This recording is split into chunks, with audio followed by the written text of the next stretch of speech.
Today is, or this evening, it is December 12th, 2014. And I said that I would try to briefly or concisely go over some of the individuals that Ballingers were involved in setting me up to be rape tried. After repeatedly working with a group that was programming me and trying to, since I was very little, to make it look like I was consenting to being raped so that it didn't look like rape. And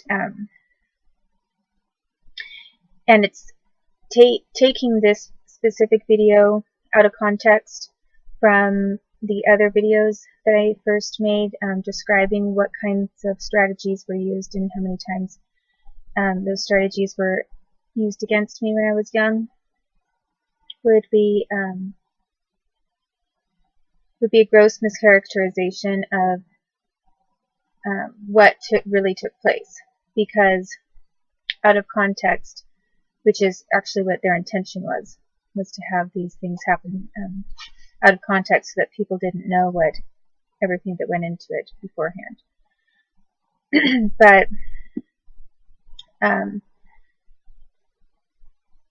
then the number of times and years and individuals that were involved in coordinating government rapes with me and forcing me to follow certain trigger words and codes that they used, and to make it look like nothing bad was happening to me at all, or I was just agreeing to it, all the way back to when I was a kid. I mean, obviously when I was a little kid, if anyone had ever caught them, they would have, nobody would have given them any kind of an excuse saying, well, she changed her mind, or she's borderline, she's mentally ill, or she's lying, or whatever.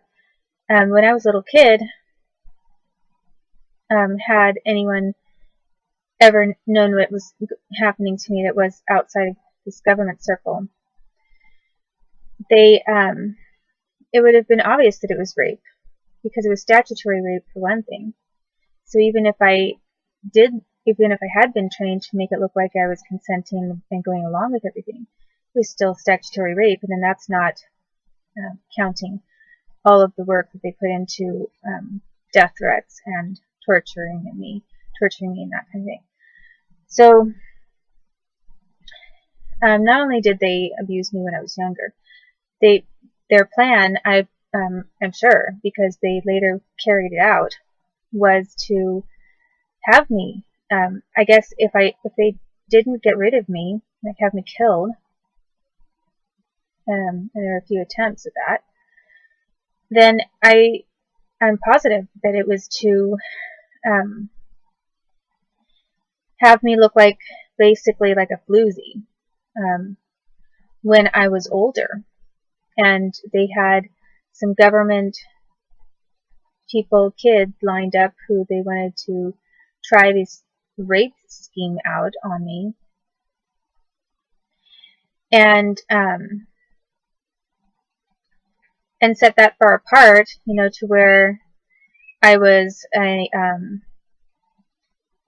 young adult, and out that far apart out of context with what they did to me all the time when I was younger. Anyone on the outside could sort of look at that and maybe have some serious questions about, like, why is she constantly, she never goes out with anyone, and then the times that she does, if anything happens, she's claiming she's getting raped. So it started making me look like, and not to mention the fact that probably because they were government people, they probably had hidden cameras, some of them, and wanted to use that opportunity to exploit the situation so that it looked like, look, we have her on camera and she's agreeing to all of it. When really, nobody really could tell what all these things were that went into it when I was younger, for years. I mean, I'm not talking about like a couple of times they practiced something that was sort of mean and dirty for like a couple of weeks. This was like a hardcore, coordinated government effort that was ongoing for years, since I was very little. And they had phases and stages to everything. So,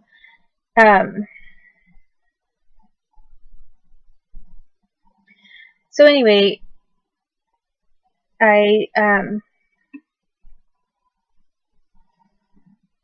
said that I was going to talk about some of these different rapes that that Erica Ballinger helped to facilitate. And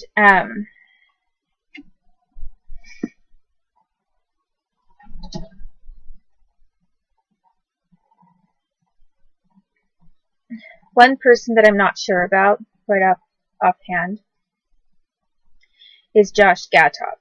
I am not sure that that the Ballingers knew the Gatops, but I think that it's possible. The reason I think that that's possible is because they were in the construction business. Sandy and her husband were. They had a gravel pit. And the Myers were over in Moses, and that was in Oregon. And then the Myers over in Moses Lake, Washington, they had a construction company.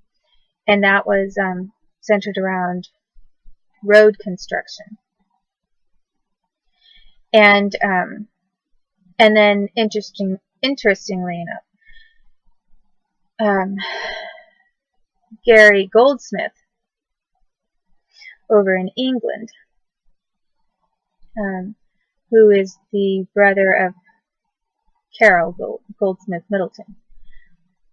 He was also working, at least at that time, back then, for a construction company. Same kind of construction company. And there was a little bit of other kinds of construction as well, like a few individuals here and there were in like housing construction. And I think that some of these, how ordinary it is for like road construction types of people to know housing construction people. Now, I don't know if that's just something that happens all the time, because, you know, if you put in a new house, you have to usually have a new road, or sometimes road improvements, that kind of thing. Or if it just ended up being coincidental. But a lot of these people were randomly linked, and not just by what they did for a living, kind of on the normal, like on the surface, but also because they were working for the government, for the United States government. So, okay, so anyway, so some of the people that the Ballingers, so as I say, with Josh Gatop, it's very possible that he was living in Oregon. He knew some of the other guys that raped me. So it is possible that somehow in a roundabout way he was connected to the Ballingers, but off the top of my head at this moment, I'm not sure. That's not to say that he wasn't, because I might later come across something that refreshes my memory about like a whole different situation. But that's for right now. The other individuals that I know for sure they did know included the Bechtolds, Robin Bechtold. Even when I was very little and being trafficked back and forth as a little girl, and they were practicing all these things against me, the Bechtolds knew the Ballingers, and they lived in the same areas, not just in the Sherwood-Wilsonville area, but they also had a family member that part of their family lived in California. Part of the family for example, Christy Ballinger, she lived part of the time over in California with her dad. And then Sandy was her mom, and she would split time between the two of them, with Sandy over in Oregon and then her dad in California. So Christy Ballinger, for example, was over in California some time. Then the Bechtold family, Janet had her entire mother's side of her family was over in California as well, near the same area. And then Krista Schneider's family, which was Department of Justice and FBI connected. At that time, I believe they were also living in, from what I remember, they were living in California too. And then later they moved up to Oregon. And then the Tanzer, the Joy Sterling Tanzer and Forrest Tanzer family, they had some roots in Washington, actually, in the Wenatchee area, where some of my mother's family was. But they had moved and started a business over in California as well. So several of these individuals who were involved with FBI and other government in coordinating rapes against me were not only located in the Oregon area and occasionally in the Washington area, but they were also, seemed to me like quite a few of them are coming from the California area, very close to the FBI regional headquarters over there in California. So, and the reason I know some of that is not just because I was told that, but because I was taken to their houses to visit them there in those California locations. I visited Christy Ballinger when I was younger in California at her house there. I visited Christy Schneider when she was living in California. She was younger. I was taken to visit the Janet Bechtolds family over there, and I visited the Tanzer family over in California as well. So I was physically present at every one of those houses in California that they lived in at that time. And so I'm not just saying this because I heard that they lived in California and I think that they're maybe connected. I mean, I was there physically in person. And I actually was taken around to visit a lot of other people in California too, and elsewhere. But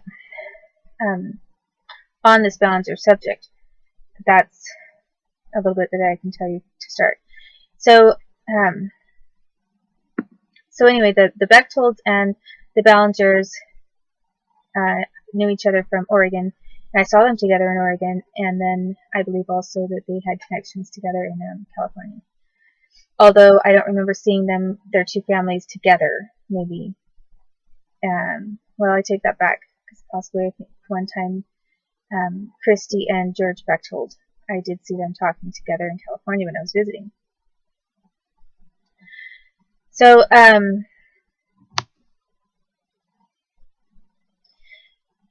another person that the Ballingers were connected to was this guy named Brian Haynes. And Brian Haynes, possibly, who knows, maybe he has some kind of California connection to it, but as far as I know, he was living in Wilsonville, in the Wilsonville-Tualatin area, and that's how they knew him. And his mom knew his mom, and they were all part of some kind of government gifted kids group. And I'm not really, and cops. There were a bunch of cops involved. So, like, Brian Haynes was connected to a bunch of cops. And then, so were the Bechtolds. And I saw them at Brian Haynes' house, the Bechtolds, at that house. And that is an example of how they knew each other. And I also saw Brian Haynes at the Ballingers' house in Oregon, the Wilsonville-Shillard area, where Lonnie was living, and Christy knew him, and Christy called him by name all the time, you know. And then there was another Brian too, but anyway, I have to go to the next video.